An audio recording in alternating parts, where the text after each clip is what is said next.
1 महीने तक जब उसने अपने पति को घुटनों पर बैठकर माफी मांगते नहीं देखा तो अपनी फर्स्ट लव के साथ रह रही पत्नी को आखिर कुछ अजीब लगा। उसने अपने असिस्टेंट से पूछा, मैंने जानबूझकर डिवोर्स अग्रीमेंट पर साइन किया था ताकि उसे लगे कि मैं उसके लायक नहीं हूँ। क्या उसने कोई ड्रामा नहीं किया? लेकिन असिस्टेंट खुद कंफ्यूज्ड था। उसने कहा, प्रेसिडेंट, मिस्टर गू को आपसे डिवोर्स लिए 2 महीने हो चुके हैं, क्या आपको पता नहीं था? यह सुनकर सू मेंग्याओ को अचानक 3 महीने पहले की बात याद आई, जब उसने 99वीं बार अपने फर्स्ट लव के लिए मुझे डिवोर्स देने पर मजबूर किया था और मैंने हंसते हुए साइन कर दिया। लेकिन इस बार वह थोड़ी कंफ्यूज्ड थी क्योंकि उसे लगा था कि मैं पहले की तरह बस एक्टिंग कर रहा हूँ। वह ब्लैंक फेस के साथ कमरे में वापस आई और कोल्ड वॉर जारी रखा। मुझे गुस्सा दिलाने के लिए वह अपनी बेटी को सीधे अपने फर्स्ट लव के घर ले गई। लेकिन इस बार मैं बिल्कुल भी एंग्री नहीं हुआ। उल्टा मैं उस डिवोर्स अग्रीमेंट को लेकर सिविल अफेयर्स ब्यूरो चला गया। वहां जाकर मैंने लीगल एडवाइस ली। जवाब साफ था, जैसे ही मैं साइन करूंगा मैरिज ऑफिशियली खत्म हो जाएगी। मैंने थैंक यू कहा, एक लेटर लिखा और घर लौट आया। दरवाजा खोलते ही कुछ फोटोज नीचे गिर गए जिनके शार्प एडजेस मेरे चेहरे को छू गए। मैंने फैमिली फोटो उठाकर देखा लेकिन उसमें मैं नहीं था। उसमें मेरी पत्नी सू मेंग्याओ, मेरी बेटी आया और उसका फर्स्ट लव सॉन्ग ये चेन थे। फोटो में उनकी हंसी इतनी खुश थी कि जैसे वो एक परफेक्ट फैमिली हो। आज मेरा बर्थडे था और हमारी शादी की 5th एनिवर्सरी भी, लेकिन सू मेंग्याओ ने झगड़ा करने का बहाना बनाकर मुझे घर पर ही रहने को कहा और खुद बेटी को लेकर चली गई। बाद में मैंने उनके सोशल मीडिया पर देखा, तीनों अमेंसमेंट पार्क में एंजॉय कर रहे थे। एक फोटो में सू मेंग्याओ घुटनों के बल बैठकर सॉन गीचेन की पैंट ठीक कर रही थी। वो सीन मेरे दिल में तलवार की तरह चुभ गया। मैं इतना टूट गया कि सांस लेना मुश्किल हो गया। मैंने सोचा था कि मैं इस फैमिली के लिए सब कुछ कर रहा हूँ, लेकिन आखिर में मैं सिर्फ एक आउटसाइडर था। मैं केक के सामने बैठा रहा, कैंडल्स जल रही थी और धीरे धीरे मेरी दुनिया अंधेरी होती गई। पता नहीं कितना समय बीत गया, तभी लाइट्स ऑन हुई और सू मेंग्याओ और याया घर लौट आए। मुझे देखते ही उसने गुस्से में गिफ्ट बॉक्स मेरी तरफ फेंक दिया और बोली, तुमने खाना ऑयली क्यों बनाया? तुम्हें पता है मैं लाइट फूड खाती हूँ। मैंने धीरे से कहा, सॉरी, दोबारा नहीं होगा, और गिफ्ट बॉक्स खोला। अंदर एक सस्ता सा वॉच था, जबकि असली एक्सपेंसिव गिफ्ट X200 किसी और के लिए था। वह और गुस्सा हो गई। मैं इतनी मेहनत करती हूँ, फैमिली को सपोर्ट करती हूँ और तुम कुछ नहीं करते। मुझे तुमसे शादी ही नहीं करनी चाहिए थी। आज रात तुम वेयर हाउस में सोओगे जब तक अपनी गलती समझो। मैं चुपचाप अंदर चला गया। तभी मेरी बेटी याया बोली, आज मैं मिस्टर सॉन के साथ गई थी, बहुत मजा आया। तुम तो बस नैनी हो, मम्मी से डिवोर्स लो और यहाँ से निकल जाओ। उसकी बात सुनकर मेरा दिल टूट गया। एक 5 साल की बच्ची ऐसा कैसे बोल सकती है? लेकिन सच्चाई ये थी कि पिछले 6 महीनों में सॉन गीचेन ने उसे धीरे धीरे मेरे खिलाफ कर दिया था। मैं वेयर हाउस में गया, जो घर का सबसे गंदा हिस्सा था, लेकिन यही मेरी एकमात्र सेफ जगह थी क्योंकि वहाँ कोई नहीं आता था। मैंने सू मेंग्याओ का गिफ्ट ट्रैश में फेंक दिया और ड्रॉअर से डिवोर्स पेपर्स निकाले। मैंने पेन उठाया और साइन कर दिया। मैंने कुछ भी नहीं मांगा, न पत्नी, न बेटी, न ये घर। 7 साल की मेरी सारी फीलिंग्स उसी पल खत्म हो गई। मेरे अंदर एक अजीब सा रिलीफ आ गया। रात को जब मैं सोने जा रहा था, अचानक किसी ने मेरी कमर को छुआ। मैंने आंखें खोली, सू मेंग्याओ थी। उसकी आंखों में डिजायर था। पहले मैं हमेशा उसके करीब जाने की कोशिश करता था, लेकिन आज मेरे अंदर कुछ भी फील नहीं हुआ। मैंने उसका हाथ हटाया और आंखें बंद कर ली। वह गुस्से से कांपने लगी। क्या तुम अभी भी उस बात से नाराज हो? मैंने एक्सप्लेन कर दिया है। Why can't you let it go? मैंने कोई जवाब नहीं दिया। वह गुस्से में चली गई और बोली, अगली बार मुझसे माफी मत मांगना। लेकिन इस बार सब कुछ अलग था। पहले मैं उसे मनाने के लिए कुछ भी कर देता था, लेकिन अब मेरे अंदर कोई इमोशन ही नहीं बचा था। अगली सुबह 7 साल में पहली बार मैंने उनके लिए ब्रेकफास्ट नहीं बनाया, बस अपने लिए एक कप टी बनाया और चुपचाप बैठ गया। मैंने अपने फ्री टाइम को एंजॉय करना शुरू किया। फोन उठाकर देखा और सोचा कि आने वाले 29 डेज में अच्छे से बिताऊंगा। अब मैं अपनी वाइफ और डॉटर के लिए ना दुखी होना चाहता था, ना उनके लिए रोना चाहता था। तभी सॉन्ग गीचन का मोमेंट्स फिर से अपडेट हुआ। उसने लिखा था, कभी मत भूलना कि डेंजर हमेशा होता है। जब भी मुझे जरूरत होगी मैं टाइम पर आ जाऊंगा। थैंक्स टू गॉड्स के फोटो में किचन का बैकग्राउंड था, जिसमें पॉरेज रखा था और उसे हार्ट शेप में PS किया गया था। एक नजर में ही समझ आ गया कि वो पोर्ट्रेज बनाने वाली सू मेंग्याओ थी। उसने पैजामे पहने हुए थे और उसके लेफ्ट रिस्ट पर वही रेड मोल था जिसे मैं अच्छी तरह जानता था। शादी के बाद से ही सू मेंग्याओ को जर्म्स से बहुत प्रॉब्लम थी। वो किचन से दूर रहती थी और उसने कभी मेरे लिए खाना नहीं बनाया, लेकिन आज वो अपने फर्स्ट लव के लिए पॉरेज बना रही थी। सच में कितना आयरोनिक था। लेकिन इस बार मेरा दिल बिल्कुल काल्म था। मैंने बस एक नजर डाली और फोन लॉक कर दिया। चाहे उसने कल रात जानबूझकर मुझे इग्नोर किया हो या अपने फर्स्ट लव के पास जाने की जल्दी में हो, मुझे अब कोई फर्क नहीं पड़ता था। तभी पीछे से आवाज आई, मेरा ब्रेकफास्ट कहाँ है? याया कमरे से बाहर आई। उसने टेबल पर कुछ नहीं देखा तो उसका चेहरा गुस्से से भर गया। वो चिल्लाई, मुझे भूख लगी है, जल्दी खाना बनाओ, देनोको रम्मी। मैंने मुड़कर उसकी तरफ देखा। मुझे साफ महसूस हुआ कि ये 5 साल की बच्ची भी अपनी माँ की तरह एरोगेंट हो चुकी थी। दोनों ने हमेशा मुझे एक हाउसमेट की तरह ट्रीट किया था। मैंने फ्रिज की तरफ इशारा किया और कहा, वहां है, खुद ले लो। याया एक पल के लिए शॉक्ड रह गई। उसने मुझे कभी इस तरह बिहेव करते नहीं देखा था। फिर वह गुस्से में बोली, तुम मेरे सर्वेंट हो, अगर तुमने खाना नहीं बनाया तो मैं मम्मी से तुम्हें पनिश करवाऊंगी। मैंने उसे काल्मली देखा। पहले मैं उसे समझाने की कोशिश करता था, लेकिन अब मेरे अंदर कोई उम्मीद नहीं बची थी। मैंने कहा, खाना खाना है तो अपने अंकल अंकल सॉन्ग के पास जाओ। मेरा अच्छा मूड खराब हो चुका था। मैंने उसकी बातों को इग्नोर किया और कमरे में जाकर अपना सामान पैक करने लगा। मैंने डिसाइड किया कि मेरी जिंदगी से जुड़ी हर चीज को खत्म कर दूं। इन सालों में सू मैन ग्याओ ने मुझे बहुत कम गिफ्ट्स दिए थे, लेकिन मैं हर छोटी चीज को भी ट्रेजर की तरह संभाल कर रखता था। अब वही चीजें मुझे घिन दिला रही थी। मैंने एक बैग पैक किया और विला से बाहर निकल गया। तभी सामने सू मैंग्याओ आ गई, जो पूरी रात घर नहीं आई थी। वो मुझे देखकर थोड़ी ऑकवर्ड और गिल्टी लग रही थी, जैसे कुछ एक्सप्लेन करना चाहती हो, लेकिन मैंने उसे कंप्लीटली इग्नोर कर दिया और सीधे ट्रैश कैन की तरफ चला गया। वो पीछे पीछे आई और बोली, कल मैं थोड़ी अपसेट थी। पहले तो मैं तुम्हें कंफर्ट करती थी, ज्यादा मत सोचो, मैंने कुछ गलत नहीं किया। मैंने उसकी बातों को सुनना भी जरूरी नहीं समझा। मैंने बैग उठाकर कूड़ेदान में फेंक दी। जोर से गिरने पर एक पपेट बाहर निकल आया। सू मेंग्याओ ने उसे पहचान लिया और बोली, इसका क्या मतलब है? मेरी खामोशी से उसे अजीब सा डर लगने लगा। मैं हल्का सा मुस्कुराया और कहा, ये चीजें खराब हो चुकी हैं, बैक्टीरिया पैदा करेंगी, तुम्हारी हेल्थ के लिए अच्छा नहीं है, इसलिए फेंक दिया। वो कंफ्यूज्ड थी, लेकिन ज्यादा नहीं सोचा और अंदर चली गई। मैं बाहर खड़ा रहा जब तक गार्बेज ट्रक आकर सब कुछ ले नहीं गया। मुझे यकीन हो गया कि अब वो चीजें कभी वापस नहीं आएंगी। फिर मैं भी अंदर चला गया। अंदर सू मेंग्याओ ने एक बॉक्स पॉरेज टेबल पर रखा और कैजुअली कहा, कल मैंने ओवर रिएक्ट किया, लेकिन तुम्हें यीचेन को एम्बैरेस नहीं करना चाहिए था। ये पॉरेज मैंने तुम्हारे लिए बनाई है, इसे खाओ और उसे सॉरी बोलो। मैंने ठंडे पॉरेज को देखा और सोचा मैं कितना नीचे गिर चुका हूँ कि वो मुझे लेफ्टओवर्स दे रही है और उसे रिवॉर्ड समझ रही है। मेरे चेहरे पर कोई एक्सप्रेशन नहीं था। वो इरिटेट होकर बोली, तुम क्या चाहते हो? मैंने तुम्हें मौका दिया है, अनग्रेटफुल मत बनो। मैं बाहर इतना काम करती हूँ, घर आकर भी तुम्हारा एटीट्यूड सहूं? मैंने धीरे से कहा, मुझे सी फूड से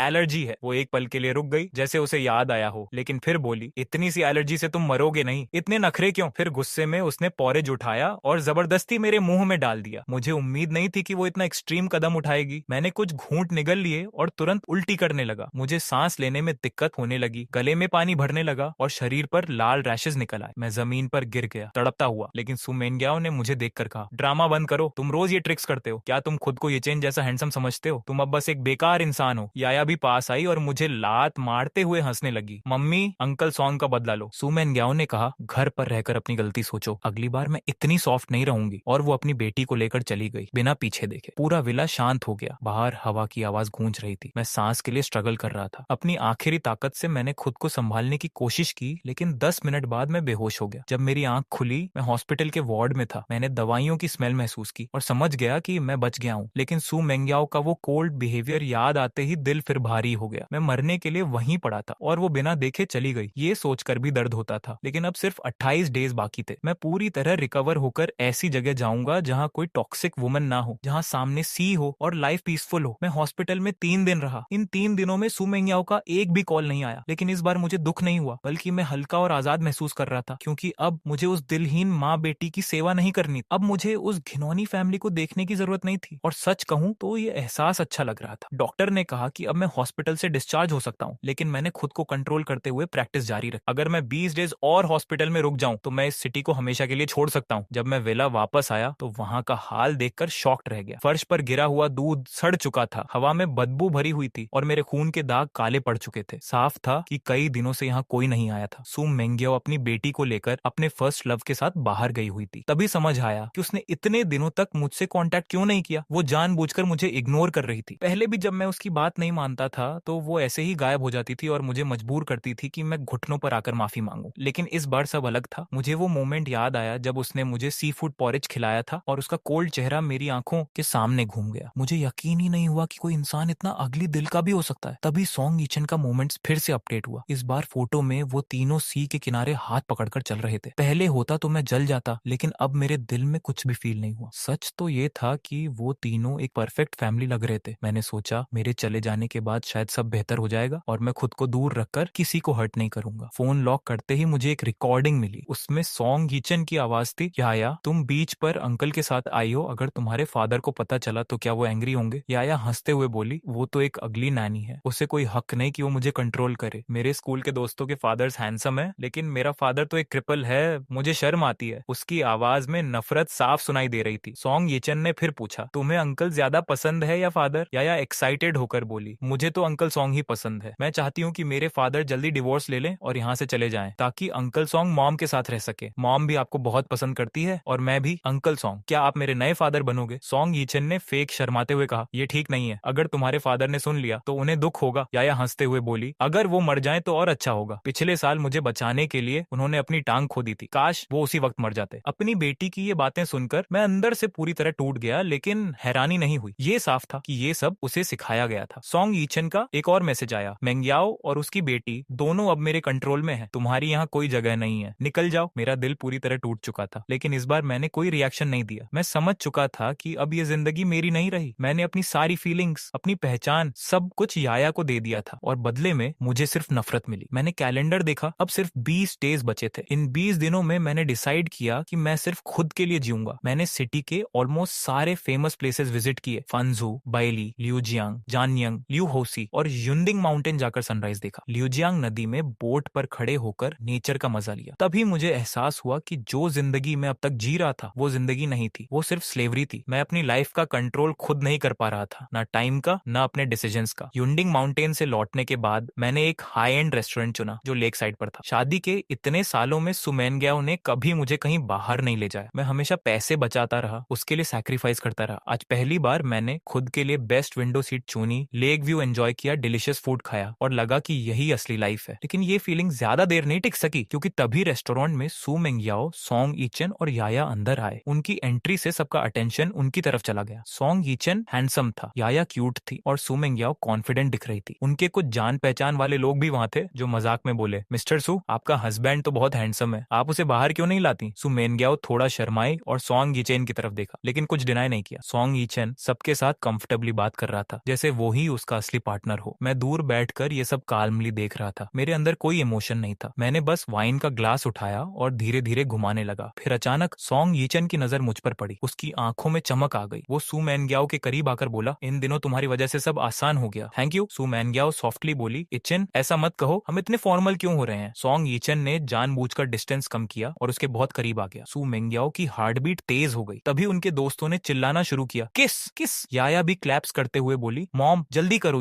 सू मेंग्याओ ने एक बार सॉन्ग यीचन को देखा, जैसे उसे रोकना चाहती हो, लेकिन अगले ही पल सॉन्ग यीचन ने उसे किस कर लिया। शुरुआत में वो थोड़ा हेजिटेट हुई, लेकिन धीरे धीरे वो भी उस मोमेंट में खो गई। पूरा रेस्टोरेंट चीयर्स से गूंज उठा। सब खुश थे, सिर्फ मैं अकेला था जो चुपचाप ये सब देख रहा। मेरे दिल में अब कोई दर्द नहीं था, कोई गुस्सा नहीं था। सू मेंग्याओ के चेहरे पर जो खुशी थी वो मैंने कभी अपने लिए नहीं देखी थी। तब मुझे समझ आया, वो कोल्ड नहीं थी, बस उसके लिए सही इंसान मैं कभी था ही नहीं। वो सॉन्ग यीचन के सामने बहुत जेंटल और सॉफ्ट थी। दोनों के बीच क्लियरली प्यार था और सच कहूं तो ये एक अच्छी बात होनी चाहिए थी। लेकिन जब मैंने खुद के बारे में सोचा कि मैं अभी भी इस मैरिज को लेकर सोच रहा हूँ, तो मुझे ये सब बहुत पॉइंटलेस लगा। मैं क्वाइटली उठा और रेस्टोरेंट से बाहर निकल गया। मुझे लगा था कि सू मेंग्याओ खुद आकर डिवोर्स की बात करेगी, लेकिन जैसे ही उसने मुझे जाते हुए देखा, उसके चेहरे पर शॉक आ गया। शायद उसे उम्मीद नहीं थी कि मैं वहां मिल जाऊंगा। उसने हल्का सा फ्राउन किया। सॉन्ग यीचन ने उसका रिएक्शन नोटिस किया। उसे लगा कि सू मेंग्याओ अभी भी मेरी परवाह करती है, जिससे वो अंदर से इरिटेट हो गया। उसने तुरंत एक्टिंग करते हुए कहा, सॉरी, तुम इतनी चार्मिंग हो कि मैं खुद को रोक नहीं पाया। शायद किसी ने हमें देखा और मिसअंडरस्टैंड कर लिया होगा। मैं जाकर उसे एक्सप्लेन कर देता हूँ। सू मेंग्याओ का चेहरा सख्त हो गया। उसने कहा, वो हमेशा जेलास रहता है, घर पर रहकर सेल्फ रिफ्लेक्ट करने के बजाय यहाँ आ गया। उसे जो सोचना है सोचने दो। मैंने ये सब सुन लिया, लेकिन मेरे अंदर कोई रिएक्शन नहीं आया। तभी सू मेंग्याओ ने मुझे वीचैट पर मैसेज किया, तुम कहाँ हो? सॉन्ग यीचन बाहर से काम दिख रहा था, लेकिन उसके अंदर गुस्सा साफ था। सू मेंग्याओ बार बार फोन देख रही थी, जैसे मेरे रिप्लाई का इंतजार कर रही हो। पार्टी जल्दी खत्म हो गई। सॉन्ग यीचन ने उसे मूवी के लिए इनवाइट किया, लेकिन सू मेंग्याओ ने मना कर दिया और जल्दी जल्दी घर लौट आई। मैं पहले ही घर पहुंच चुका था और सोफा पर बैठकर पानी पी रहा था। जैसे ही वो अंदर आई, हमारी नजरें मिली। उसने डीप ब्रेथ ली, जैसे कुछ कहना चाहती हो, लेकिन मेरी काल्मनेस देखकर रुक गई। उसे ये अजीब लग रहा था कि मैं कुछ पूछ नहीं रहा हूँ। वो क्लियरली अनकंफर्टेबल थी और जल्दी से टॉपिक चेंज करके बैग से एक गिफ्ट बॉक्स निकालकर सोफा पर फेंक दिया। वो बोली, अगर तुम नहीं होते तो यीचन डिप्रेशन में नहीं जाता, मुझे उसके साथ ट्रिप पर नहीं जाना पड़ता, तुमने उससे अपॉलॉजी भी नहीं मांगी, उल्टा रेस्टोरेंट में उसका पीछा करने पहुंच गए। ये बहुत डिस्गस्टिंग है। मैंने गिफ्ट की तरफ देखा भी नहीं, बस उसके चेहरे को देखता रहा और सोचा, ये डिवोर्स कब होगा? मुझे जल्दी से यहाँ से निकलना है। लेकिन सू मेंग्याओ ने रेस्टोरेंट वाली बात को इग्नोर करके सारा ब्लेम मुझ पर डाल दिया। मुझे अंदर से साय आया, लगता है मुझे अभी और 20 डेज वेट करना पड़ेगा। वो भी नोटिस कर रही थी कि इस बार मैं पहले जैसा रिएक्ट नहीं कर रहा। पहले जब भी वो गुस्सा होती थी, मैं पैनिक कर जाता था और तुरंत कॉम्प्रोमाइज कर लेता था, लेकिन आज मैं उसके सामने होते हुए भी जैसे बहुत दूर था। ये फीलिंग उसे पसंद नहीं आई। वो इरिटेट होकर बोली, मैंने कितनी बार कहा है कि यीचन और मैं सिर्फ फ्रेंड्स हैं, तुम क्यों नहीं समझते? खुद को इम्प्रूव क्यों नहीं करते? मैं हल्का सा मुस्कुराया और कहा, तुम सही कह रही हो, मुझे खुद को इम्प्रूव करना चाहिए। ये सुनकर वो स्टन्ड रह गई। उसे लगा था कि मैं जेलस होकर आर्ग्यू करूंगा, लेकिन जब मैंने ऐसा नहीं किया तो वो और ज्यादा एंग्री हो गई। उसने टेबल पर रखी चीजें गुस्से में गिरा दी। मैं बस चुपचाप देखता रहा। मैंने उसे रोका कभी नहीं। वो दांत भींचकर बोली, क्या तुम अपना चेहरा दिखाना बंद कर सकते हो? मैं बाहर इतना काम करके थक जाती हूँ और घर आकर तुम्हारा फेस देखना पड़ता है। अगर मैं ना होती तो तुम कहीं के नहीं रहते। मेरी बेटी की वजह से तुम्हें यहाँ रहने दिया है, वरना कब का निकाल देती। मैंने उसकी हर बात सुनी लेकिन कोई जवाब नहीं दिया। अब मेरे अंदर आर्ग्यू करने की भी एनर्जी नहीं बची थी। वो बोली, तुम यीचन से अपॉलॉजी जरूर मांगोगे, वरना जिंदगी भर वेयर हाउस में ही रहोगे। पता है तुम अभी कैसे दिखते हो, एक सेवर के रैट की तरह। इतना कहकर वो गुस्से में ऊपर चली गई। सीढ़ियों पर याया खड़ी थी। उसने मुझे घूरते हुए कहा, तुम बहुत बैड हो। तुमने मॉम और अंकल को अपसेट किया। अभी तक घर में क्यों हो? जल्दी डिवोर्स लेकर निकल जाओ। मुझे अंकल सॉन्ग को फादर बनाना है। मैंने उसकी आंखों में देखा और हल्का सा मुस्कुराया। चिंता मत करो, जल्द ही अंकल सॉन्ग तुम्हारे फादर बन जाएंगे। मैं वेयरहाउस में चला गया। अब सच में जाने का टाइम आ गया था। कुछ देर बाद याया दरवाजा खटखटाने लगी और बोली, मुझे मिल्क गर्म करके दो। मैंने आंखें बंद करके कहा, अपने अंकल सॉन्ग के पास जाओ। वो गुस्से में दरवाजा पीटने लगी और मुझे गालियां देने लगी, लेकिन अब मुझे कोई फर्क नहीं पड़ रहा था। मैं अब फ्री था, बस जितनी जल्दी हो सके इस जगह से निकलना चाहता था। ये घर अब एक ऐसा प्लेस बन चुका था जहाँ कोई वार्मथ नहीं थी। मैंने छोटी सी खिड़की से बाहर रात का आसमान देखा और मेरा मन कहीं दूर उड़ने लगा। मुझे अपना पुराना घर याद आने लगा। अगले कुछ दिनों तक सुमैन गया अपनी बेटी के साथ गायब रही। बिना सोचे ही समझ आ गया कि वो सॉन्ग यीचन के पास है। वो जानबूझकर ऐसा कर रही थी ताकि मुझे हर्ट कर सके। जाने से पहले उसने वार्निंग दी थी, अगर तुम नहीं आए और यीचन से माफी नहीं मांगी तो मैं कभी घर वापस नहीं आऊंगी। मैं ऑलमोस्ट बोल ही पड़ा था, मत आना कभी, लेकिन मैंने खुद को रोक लिया। अब डिवोर्स पीरियड खत्म होने वाला था। मैं कोई अननेसेसरी ड्रामा नहीं चाहता था। मैंने घर साफ किया, यार्ड में लेटकर सनबाथ लिया और अपने डेज पीसफुली बिताने लगा। एक रात सॉन्ग यीचन ने मुझे एक वीडियो भेजा। मेरे ही घर में वो तीनों फैमिली ड्रेस पहनकर एक साथ सो रहे थे, या बीच में थी, और दोनों उसे हग किए हुए थे। उनके चेहरे पर प्योर हैप्पीनेस थी। सॉन्ग यीचन बार बार ऐसे वीडियोस भेजकर मुझे प्रोवोक कर रहा था ताकि मैं खुद ही घर छोड़ दूं, लेकिन मैंने रिप्लाई नहीं किया। मैंने बस एक एक्सपेंसिव टेकआउट ऑर्डर किया और अपने तरीके से जिंदगी जीने लगा। सू मेंग्याओ को मेरा अपॉलॉजी नहीं मिला, जिससे वो और ज्यादा एंग्री होती जा रही थी। वो लगातार सॉन्ग यीचन के घर में रह रही थी और कंपनी में भी उसे प्रमोट कर रही थी। वो सोशल मीडिया पर जानबूझकर अपनी लव लाइफ शो कर रही थी और इनडायरेक्ट आंट्स मार रही थी। लेकिन अब ये सब मुझे फनी लगने लगा, क्योंकि सच तो ये था कि अभी तक हमारा डिवोर्स हुआ ही नहीं था। मैं जल्द ही उसकी विश पूरी करने वाला था। जैसे जैसे दिन बीत रहे थे, मैं सुमैनग्याओ की हर तरह की कोशिशों से कंप्लीटली इम्यून हो चुका था। यहाँ तक कि जब मेरी डॉटर को कोल्ड हुआ तब भी सुमैनग्याओ ने जानबूझकर मुझे कॉल करके कहा कि मैं दवा लेकर आऊं, लेकिन मैंने साफ मना कर दिया और बस एक ही लाइन बोली, बीमार हो तो डॉक्टर के पास जाओ। मेरे इस जवाब काटने से पहले बहुत कुछ बुरा भला कह गई, लेकिन अब मुझे फर्क नहीं पड़ता था। मैंने सोचा, जो लोग केयर नहीं करते उनके लिए अच्छा बनने से बेहतर है कि मैं खुद के लिए अच्छा बनूं। अब डिवोर्स में सिर्फ 3 दिन बाकी थे और मैं उसका इंतजार कर रहा था। इन दिनों सू मेंग्याओ और उसकी बेटी घर पर नहीं थी, इसीलिए मैं आराम से जी रहा था। ये पिछले 7 सालों का सबसे पीसफुल टाइम था। मैंने डिसाइड किया कि मैं अपनी शेयर्स भी बेच दूंगा। सू मेंग्याओ हमेशा मेरी एबिलिटी को अंडर एस्टिमेट करती थी, मुझे यूजलेस कहती थी, लेकिन उसे कभी ये याद नहीं रहा कि जब सू कंपनी ऑलमोस्ट बैंकरप्ट हो गई थी तब कौन हाई अल्कोहल पीकर क्लाइंट से डील फाइनलाइज कर रहा था। उसे ये भी याद नहीं कि मेरे पास कंपनी का 5% शेयर है, जिससे मुझे हर साल अच्छा इनकम मिलता है। अब मैं उस शेयर को बेचकर पूरी तरह उनसे रिलेशन खत्म करना चाहता था। मैं बायर ढूंढ रहा था और आज रात मैंने अपने लिए एक अच्छी वाइन ऑर्डर की। तभी बाहर फुटस्टेप्स की आवाज आई। मुझे लगा डिलीवरी आई है, लेकिन जैसे ही मैंने डोर खोला, सामने सू मेंग्याओ और याया खड़ी थी। शायद डिवोर्स का टाइम करीब आने से वो थोड़ा काल्म हो गई थी, लेकिन वो अभी भी यहाँ से जाना नहीं चाहती थी। सू मेंग्याओ पिछले 10 दिनों से बाहर थी, बस ये वेट कर रही थी कि मैं पहले की तरह झुक जाऊं। लेकिन अब मैं वैसा नहीं था। पहले मैं रोता था, माफी मांगता था, लेकिन अब मेरे अंदर सिर्फ एम्प्टीनेस थी। सू मेंग्याओ मुझे समझती थी, इसलिए उसे ये चेंज अजीब लग रहा था। उसके दिल में एक अजीब सा पैनिक था। वो मुझे हमेशा ओबीडियंट देखना चाहती थी, लेकिन अब मेरी डिस्टेंस उसे अनकंफर्टेबल कर रही थी। वो कई बार डिवोर्स की बात कर चुकी थी, लेकिन अब जब मैं सच में दूर जा रहा था तो उसे लोनलीनेस फील होने लगी। शायद ये प्यार नहीं था, बस आदत थी। जब उसने मेरे चेहरे पर डिसअपॉइंटमेंट देखा तो उसका मूड और खराब हो गया। वो सार्केस्टिकली बोली, लगता है तुम हमें वापस देखकर खुश नहीं हो, या फिर तुमने घर में किसी और औरत को रखा है। मैंने कोई जवाब नहीं दिया और मुड़कर चला गया। अब उसके साथ एक एक्स्ट्रा वर्ड बोलना भी मुझे वेस्ट ऑफ टाइम लग रहा था। सू मेंग्याओ मेरी बैक को देखती रही और उसके अंदर का कंट्रोल टूटने लगा। उसे समझ नहीं आ रहा था कि मैं अचानक इतना दूर कैसे हो गया, लेकिन अब मुझे उसकी फीलिंग से कोई मतलब नहीं था। मैं वेयर हाउस में चला गया और रात होने का इंतजार करने लगा। मुझे लगा था कि वो दोनों फिर सॉन्ग यीचन के पास चली जाएंगी, लेकिन जब मैं बाहर आया तो टेबल पर खाना रखा हुआ था। मैं थोड़ी देर के लिए स्टंट रह गया। सू मेंग्याओ किचन में बिजी थी। उसने कहा, बस एक सूप बाकी है, वो भी रेडी हो जाएगा। मैं वहीं खड़ा रहा। मेरे अंदर मिक्स फीलिंग्स थी। ये वही सीन था जिसका मैंने सालों तक सपना देखा था, एक नॉर्मल वार्म फैमिली मोमेंट। लेकिन अब बहुत देर हो चुकी थी। मैं क्वाइटली बैठ गया और सामने रखे खाने को देखने लगा, लेकिन चॉपस्टिक्स नहीं उठाई। सू मेंग्याओ ने नोटिस किया और पूछा, मेना क्या हुआ? मैंने कामली कहा, मुझे सी फूड एलर्जी है। टेबल पर हर डिश सॉन्ग यीचन की पसंद की थी, सी फूड से भरी हुई। सू मेंग्याओ को उसकी हर पसंद याद थी, लेकिन मेरी कभी नहीं। उसका चेहरा थोड़ा ऑकवर्ड हो गया। वो कुछ कहना चाहती थी लेकिन खुद को रोक लिया। शायद उसे लगा कि हाल के दिनों में उसने मेरे साथ थोड़ा हार्श बिहेवियर किया है या फिर उसे थोड़ा गिल्ट फील हुआ। इस बार उसने खाना मेरे ऊपर नहीं फेंका बल्कि सॉफ्टली सर्व करने लगी। उसने कहा, इन दिनों तुम्हारे लिए मुश्किल रहा होगा। मैं उसे पहचान ही नहीं पा रहा था। या हमें देख रही थी, जैसे उसे यकीन ही नहीं हो रहा कि उसकी मॉम एक नैनी के साथ इतना अच्छा बिहेव कर रही है। फिर सुमेंग याओ ने बैग से 2 मूवी टिकट्स निकाले और कहा, पिछली बार तुम्हारे बर्थडे पर मैं साथ नहीं थी, इस बार उसे कंपेंसेट कर लेते हैं। मैंने टिकट्स को देखा लेकिन मेरे अंदर कोई फीलिंग नहीं आई। ये सब अब मेरे लिए मीनिंगलेस था। तभी बाहर से फुटस्टेप्स की आवाज आई और अचानक सॉन्ग यीचेन अंदर आ गया। उसके हाथ में टॉयज थे। याया खुशी से दौड़ी और उसकी पीठ पर चढ़ गई। Thank you dad. ये सुनकर सु मेंग्याओ का चेहरा बदल गया। उसने जल्दी से याया को टोका लेकिन याया ने साफ कहा, मुझे अंकल सॉन्ग ही फादर चाहिए, मुझे वो गरीब नैनी पसंद नहीं है। सु मेंग्याओ गुस्से और शर्म के बीच अपनी बेटी को कमरे में ले गई। सॉन्ग यीचेन मेरी तरफ आया। उसकी नजर मूवी टिकट्स पर पड़ी और उसके चेहरे पर जेल सी साफ दिख रही थी। वो धीरे से बोला, तुम सोचते हो तुम जीत गए, अब मैं दिखाऊंगा कि मेंग्याओ किसे ज्यादा इंपॉर्टेंस देती है। मैंने उसे कामली देखा और कहा, तुम्हें फाइट करने की जरूरत नहीं, अब मुझे कोई फर्क नहीं पड़ता। वो ठंडी हंसी हंसते हुए बोला, अगर फर्क नहीं पड़ता तो तुम अभी भी यहाँ क्यों हो? सच ये है कि तुम सब कुछ खोना नहीं चाहते। फिर वो पास आकर बोला, पिछली बार सी फूड पॉरेज मैंने ही जानबूझकर भेजा था और तुम्हें मजबूर किया गया उसे खाने के लिए। कैसा लगा? मैं उसकी तरफ देखता रहा। मेरा दिल पूरी तरह ठंडा हो चुका था। उसे ये तक पता था कि मुझे सी फूड एलर्जी है, लेकिन सुमेनग्याओ को कभी फर्क नहीं पड़ा। थोड़ी देर बाद सुमेनग्याओ अपनी बेटी को लेकर वापस आई और सख्त आवाज में बोली, गो हुआई, मैंने याया को समझा दिया है। मैं बहुत बदसूरत लग रहा हूँ, इसलिए मैंने सोचा कपड़े बदल लेता हूँ क्योंकि बाद में मूवी देखने जाना है। तभी सॉन्ग यीचेन जल्दी जल्दी आ गया और बोला, मेंग्याओ मैं तुम्हें मूवी के लिए इनवाइट करने आया हूँ। सु मेंग्याओ थोड़ा हेजिटेट हुआ। वो डिलामा में था। उसे लग रहा था कि मेरे साथ कुछ गड़बड़ है।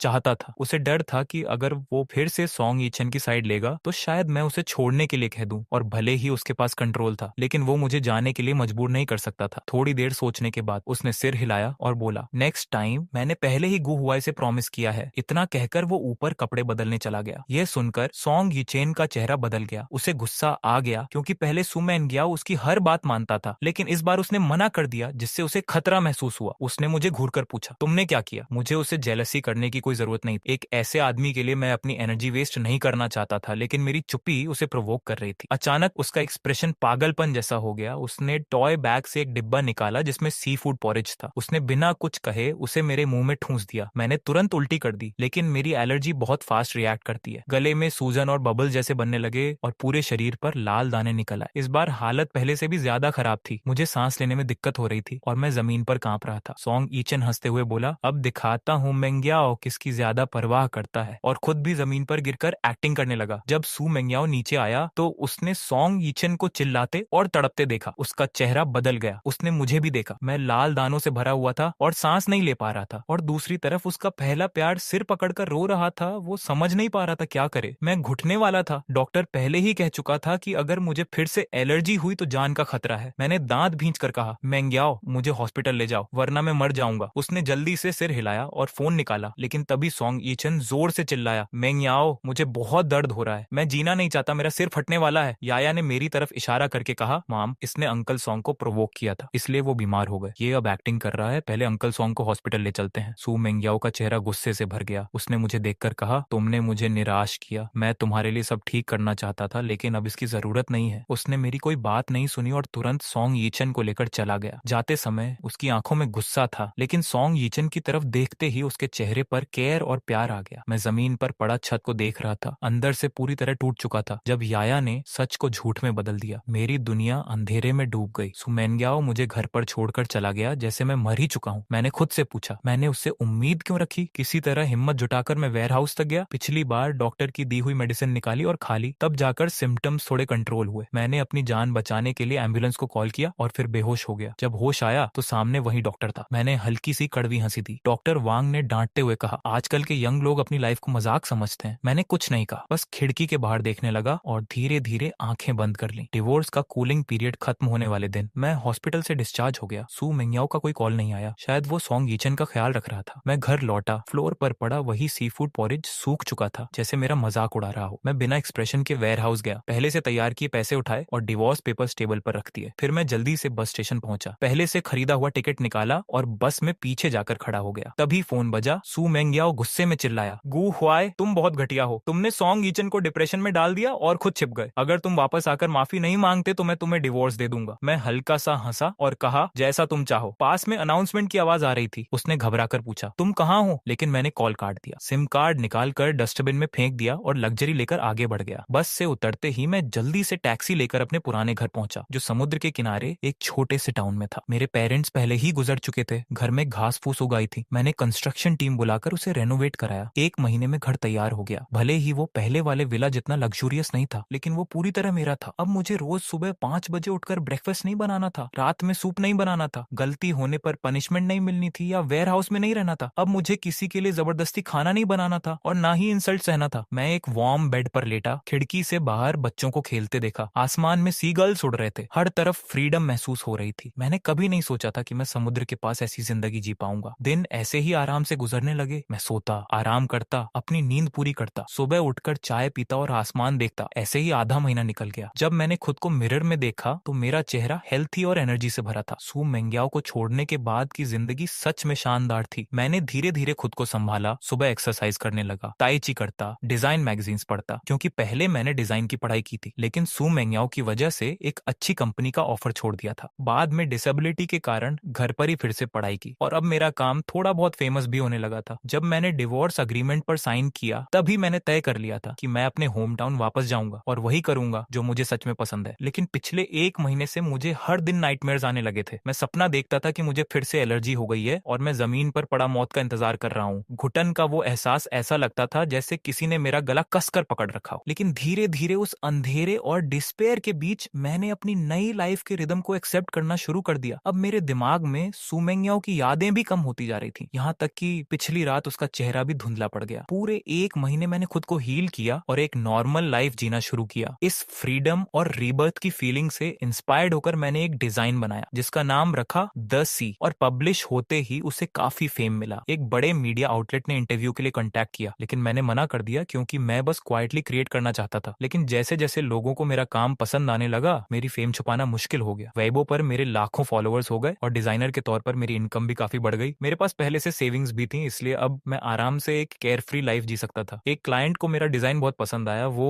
मुझसे पर्सनली मिलकर बात करना चाहता था, लेकिन मैंने पोलाइटली मना कर दिया। हालांकि उसने कई बार अप्रिशिएशन दिखाया, फिर भी वो नाराज नहीं हुआ और बोला कि फ्यूचर में कभी मिलने का मौका मिलेगा। उसी दिन की तरह मैं बीच पर गया हुआ था, तभी पुलिस स्टेशन से कॉल आया, क्या आप गुहुआए हैं? क्या आपने अपना बच्चा ढूंढ लिया? जब मैंने पुलिस स्टेशन में उस छोटी लड़की को देखा तो मैं कुछ देर के लिए स्टंट रह गया, लेकिन उसकी साफ आंखों को देखकर मुझे सब याद आ गया। घर लौटने के बाद सुमेंग्याओ का पूरा ध्यान सॉन गिचेन पर था। वो अक्सर अपनी बेटी को लेकर उसे मिलने जाती थी। याया को भी उसके खिलाफ ब्रेन वॉश कर दिया गया था और वो मुझसे नफरत करने लगी थी। वो मेरी कोई बात नहीं मानती थी। एक बार सड़क पर मैंने एक छोटी लड़की को फूल बेचते देखा और उसे सीधे पकड़ लिया। उस दौरान जब मैं हॉस्पिटल में था, सू मेंग्याओ अपनी बेटी को लेकर घूमने चली गई थी और मुझे अकेले ठंडे वार्ड में छोड़ दिया था। यहाँ तक कि याया ने मुझे कहा था कि मैं मर क्यों नहीं जाता ताकि उसे नया फादर मिल सके। उस समय सिर्फ वही छोटी लड़की मुझे देखने आती थी। उससे बात करने पर मुझे पता चला कि उसकी लाइफ बहुत दुखद थी। उसकी माँ एक सिंगल मदर थी और उसे लास्ट स्टेज कैंसर था। इलाज के लिए बहुत पैसे चाहिए थे, इसीलिए वो हॉस्पिटल के आसपास फूल बेचकर किसी तरह सरवाइव कर रही थी। उस लड़की का नाम अनआन था। उसने कभी अपने पिता को नहीं देखा था। एक दिन उसने मुझसे पूछा कि क्या उसके फादर उसे प्यार करते हैं। मैंने उसकी माँ की आंखों में देखा और सिर हिला दिया। तब अनआन मुस्कुराई और उसकी माँ ने कहा कि उसके फादर हेवन चले गए हैं। वो बहुत दूर जगह है, वो उसे प्यार नहीं करते ऐसा नहीं है, बस वो बहुत बिजी हैं। इसके बाद अनियन अक्सर हॉस्पिटल आने लगी। मैं खुद डिस्पेयर में था, लेकिन उसकी काइंडनेस ने मुझे धीरे धीरे हील किया। उसकी आंखों में जो उम्मीद थी वो मुझे अंदर से छू जाती थी। घर की याया के मुकाबले अनियन ज्यादा समझदार और कैरिंग थी। डिस्चार्ज होने के बाद मैं अनियन की मदद करना चाहता था, लेकिन जब मैं उसके घर गया तो पता चला उसकी माँ की मौत हो चुकी थी और अनैन कहीं गायब हो गई थी। उस समय मैं सू मेंग्याओ के साथ झगड़ों में उलझा हुआ था और उसे ढूंढ नहीं पाया। लेकिन फिर एक दिन अनैन अचानक मेरे सामने आई और मुझे डैड कहकर बुलाया। मैं खुद को रोक नहीं पाया। जब मैं उसे घर लेकर आया और उसकी उम्मीद भरी आंखों को देखा तो मैं सच बताने की हिम्मत नहीं जुटा पाया। एन बहुत मेहनती और समझदार थी। छोटी उम्र में ही वो घर के काम करने लगी थी। जमीन पर पानी गिरता तो तुरंत साफ कर देती। मैं खाना बनाता तो वो खुद स्टूल लगाकर मदद करती। एक दिन मैं उसे बीच पर ले गया। वो मेरे आगे दौड़ रही थी और बार बार मुड़कर मुझे बुला रही थी। आसमान में डूबता सूरज और समुद्र का नजारा किसी ड्रीम जैसा लग रहा था। मैंने हमेशा अपने बच्चे के साथ ऐसे मोमेंट्स इमेजिन किए थे, लेकिन याया के साथ वो कभी महसूस नहीं हुआ। वो सब एनएन के साथ पूरा हो रहा था। हम दोनों बीच पर बैठकर सनसेट देख रहे थे। ऐसा लगा जैसे समय वहीं रुक गया हो। एन ने मेरी तरफ देखकर पूछा, पूछा, क्या मैं आपको डैड बुला सकती हूँ? मेरी आंखें नम हो गईं। मैंने धीरे से सिर हिला दिया। फिर उसने पूछा, क्या आप भी हेवन चले जाओगे? मैंने उसके सिर पर हाथ रखकर मना किया। वो मेरे हाथ को कसकर पकड़कर बोली, डैड, और मैं रो पड़ा, जैसे सब दर्द बाहर आ गया हो। मैंने सब कुछ खो दिया था, लेकिन शायद भगवान ने मुझे एक नई बेटी दे दी थी। मैंने एन को अडॉप्ट करने का फैसला किया, लेकिन मुझे लगा कि एक प्रॉपर फैमिली के लिए मुझे शादी करनी पड़ेगी। तभी मुझे उस फीमेल क्लाइंट का ख्याल आया जो मुझसे मिलना चाहती थी, लेकिन तुरंत मैंने खुद को सेल्फिश कहकर डांट दिया, क्योंकि मैं अपनी हालत में किसी और को हर्ट नहीं करना चाहता था। अगले कुछ समय तक मैं अपने काम पर फोकस करता रहा और एन के साथ लाइफ एंजॉय करता रहा। मैंने एक सॉन्ग भी बनाया, लेकिन जब मैं लोगों से मिलना चाहता था तो उन्होंने मना कर दिया। फिर भी मैंने एन को अडॉप्ट करने का फैसला नहीं बदला। एक दिन मैं उसे सीसाइड लेकर गया, लेकिन जब हम वापस लौट रहे थे तो दो लोग हमारे सामने आकर खड़े हो गए। उन्हें देखकर मुझे पुराने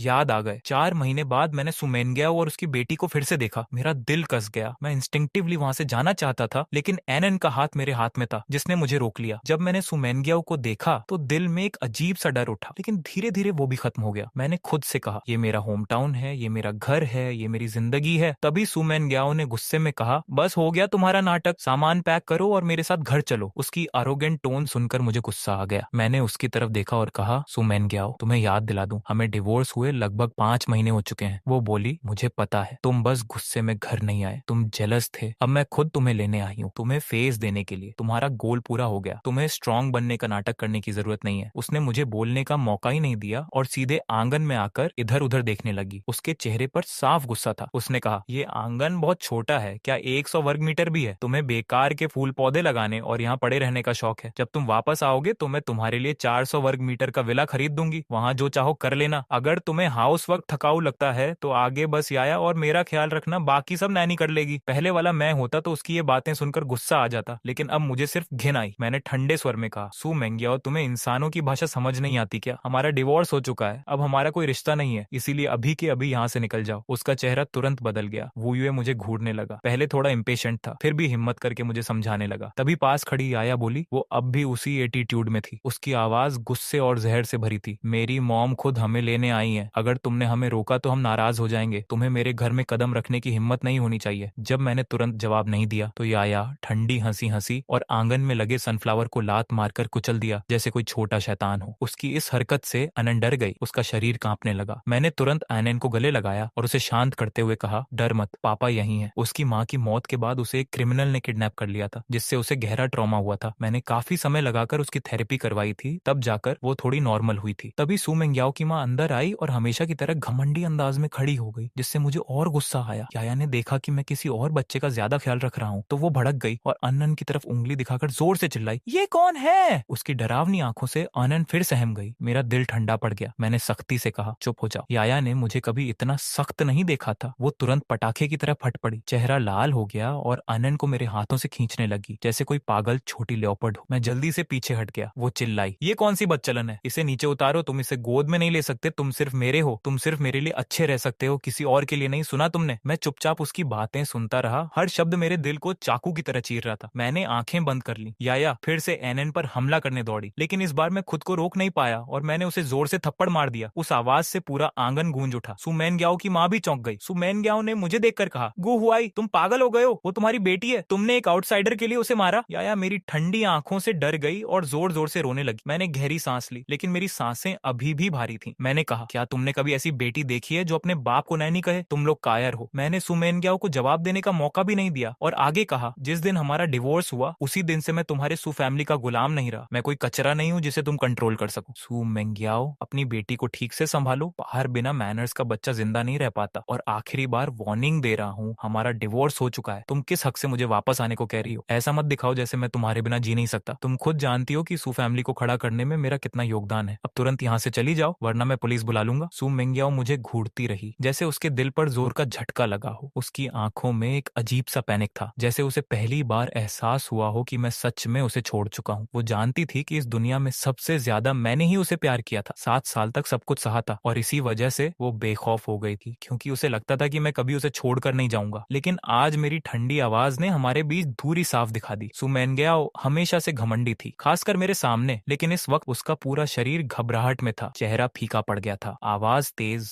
और बिखरी हुई थी, जैसे वो इस सच्चाई को स्वीकार नहीं कर पा रही हो। उसने गुस्से में याया का हाथ पकड़ा और बाहर ले जाने लगी, जानबूझकर धीरे चली। शायद उसे लगा मैं पीछे से रोते हुए आऊंगा। वो मुझे सबक सिखाना चाहती थी, लेकिन जब वो आंगन से बाहर निकली तब भी मैंने उसे नहीं रोका। सु मेनग्याओ का चेहरा और भी खराब हो गया। उसने पीछे मुड़कर देखा और शॉक हो गई। मैं एनएन का हाथ पकड़े वहीं खड़ा था और मेरी नजरों में अब कोई भावना नहीं थी, सिर्फ ठंडापन था। उसे लगा जैसे वो मुझे पूरी तरह खो चुकी है और ये एहसास सू फैमिली के बैंक्रप्सी से भी ज्यादा डरावना था। सोंग यीचेन उसे पहले ही छोड़ चुका था, अब मैं भी जा चुका था। उसने दांत भींचकर कहा, तुम मेरी नेचर जानते हो, अगर इस बार तुम चले गए तो फिर कभी वापस आने का मौका नहीं मिलेगा। वहीं याया ने अपना चेहरा पकड़कर गुस्से में कहा, अगर तुम ऐसे ही ड्रामा करते रहे तो हमें तुम्हारी कोई जरूरत नहीं है। सू मेंग्याओ की आंखों में अचानक चमक आ गई। उसने ठंडी मुस्कान के साथ सोचा कि मैं बस दिखावा कर रहा हूँ और जैसे ही वो जाने की बात करेगा मैं अपनी गलती मान लूंगा। उसने अपना सीना गर्व से तान लिया, जैसे मालिक अपने गुलाम पर हुकूमत कर रहा हो। उसके चेहरे पर वही पुराना घमंड साफ दिख रहा था। वो अपनी बात पूरी भी नहीं कर पाया था कि मैंने बिना किसी भाव के ठंडे स्वर में कहा, बाहर निकल जाओ और दोबारा कभी मेरे सामने मत आना। जैसे ही आंगन का दरवाजा धीरे धीरे बंद हुआ, सु मेनग्याओ का शरीर गुस्से से कांप उठा। उसके अंदर जैसे आग भड़क गई हो। वो बड़बड़ाने लगा, गु हुआई, तुम हिम्मत कैसे कर सकते हो मेरे साथ ऐसा व्यवहार करने की? क्या तुम मुझसे प्यार नहीं करते? मैं अन को लेकर अंदर चला गया और एक आखिरी बार पीछे मुड़कर देखा। सू मेंग्याओ बाहर खड़ा था, जैसे कोई बेजान लकड़ी का टुकड़ा हो, दिमाग पूरी तरह खाली। तभी आया गुस्से में चिल्लाई, तुम बहुत घटिया हो, बेशर्म हो, अब कभी हमारे घर में कदम मत रखना। सू मेनग्याओ अपनी बेटी को सख्ती से समझाने लगा, लेकिन मैंने उसकी तरफ ध्यान नहीं दिया। उसी दौरान मैंने टाउन में एक फीमेल क्लाइंट से मिलने का फैसला कर लिया, क्योंकि मैं एनएन को एक प्रॉपर घर देना चाहता था। समुद्र के किनारे एक छोटा सा कैफे खोलने का सपना था। जब मैं कैफे पहुंचा और खिड़की के पास बैठी क्लाइंट को देखा तो मुझे लगा शायद मेरा प्लान सफल नहीं होगा। वो लड़की बहुत कॉन्फिडेंट और थोड़ी एरोगेंट लग रही थी, बिल्कुल एक टिपिकल बिजनेस वुमन जैसी नहीं, बल्कि उसमें एक स्ट्रॉन्ग आर्टिस्टिक वाइब थी। धूप की रोशनी में मैंने अपने टूटे हुए पैर को देखा और अंदर ही अंदर एक अजीब सा एहसास आया। तभी वांग शोलियन भी वहां आया और सामने बैठी लड़की शूजी ने सिर उठाकर मुझे देखा। जैसे ही मैं कैफे में दाखिल हुआ, शूजी ने एक नजर में मुझे ऑब्जर्व कर लिया। वो क्यूरियस थी कि आखिर द सी जैसा खूबसूरत डिजाइन बनाने वाला इंसान कैसा होगा। उसने मेरे काम की बहुत तारीफ की थी और कई बार रिजेक्ट होने के बावजूद वो मुझसे मिलना चाहती थी। उसे लगता था कि इतना गहरा काम करने वाला इंसान जरूर बहुत एक्सपीरियंस्ड और स्ट्रांग होगा, लेकिन उसे उम्मीद नहीं थी कि मैं उसी की उम्र का एक साधारण इंसान निकलूंगा। बातचीत शुरू हुई तो मुझे पता चला कि शू जी ना सिर्फ खूबसूरत है, बल्कि डिजाइन के बारे में उसकी सोच भी बहुत यूनिक है। हम द सी की क्रिएशन के बारे में बात कर रहे थे और मुझे पता ही नहीं चला कि वो कब से ठुड्डी पर हाथ रखकर मुझे देख रही थी। कभी उसकी नजरों में अप्रिसिएशन होता तो कभी वो ऐसे आइडियाज देती जो मुझे सोचने पर मजबूर कर देते। धीरे धीरे वक्त कब निकल गया पता ही नहीं चला। दोपहर से शाम हो गई। मैंने घड़ी देखी और जल्दी से उठकर कहा कि मुझे जाना होगा। यू जी को लगा शायद मुझे कोई जरूरी काम है, इसलिए उसने खुद मुझे छोड़ने का ऑफर दिया। जब उसकी कार किंडरगार्टन के सामने रुकी और उसने मेरी गोद में एनएन को देखा, तब उसे समझ आया कि मैं इतनी जल्दी में क्यों था। मैं अपनी बेटी को लेने आया था। शू जी को लगा था कि एक फेमस डिजाइनर शायद दुनिया से अलग रहता होगा, लेकिन उसे क्या पता था कि द सी का क्रिएटर एक साधारण इंसान है जो एक छोटी बच्ची की देखभाल करता है। उस पल उसके दिल में हल्का सा अफसोस भी आया कि शायद मैं पहले से मैरिड हूँ, लेकिन ये सोचते ही उसका दिल तेज धड़कने लगा। पहली बार मिलने पर ऐसा एहसास क्यों हुआ, ये वो खुद नहीं समझ पा रही थी। उसने अपने इमोशंस को कंट्रोल किया। कार से उतरकर एनएन के पास आई। मैंने उसे इंट्रोड्यूस कराया। एनएन क्यूरियोसिटी से उसे देख रही थी और अचानक बोली, डैड क्या ये मेरी नई मॉम है? मैं शर्म से पानी पानी हो गया, जमीन में गड़ जाना चाहता था, लेकिन शू जी मुस्कुराई, झुककर एनएन से प्यार से मिली और फिर धीरे धीरे कार की तरफ बढ़ गई। मैं उनके पीछे पीछे चल रहा था और उन दोनों को देखकर एक पल के लिए ऐसा लगा जैसे कोई अधूरा सपना पूरा हो रहा हो, लेकिन अगले ही पल मैंने खुद को रियलिटी में वापस खींच लिया। मैं एक डिवोर्स्ड और डिसेबल्ड आदमी हूँ। शू जी जैसी लड़की के साथ मेरा कोई मुकाबला नहीं। जब हम छोटे से आंगन में लौटे, शू जी अनान के साथ खेलने लगी और मैं किचन में खाना बनाने लगा। बाहर उन्हें साथ देखकर ऐसा लग रहा था जैसे एक यंग कपल अपनी बेटी के साथ खुशहाल जिंदगी जी रहा हो, और मुझे लगा कि शायद एनन भी शू जी को पसंद करने लगी है। रात काफी देर तक हम जागते रहे। फाइनली मुझे थोड़ा फ्री टाइम मिला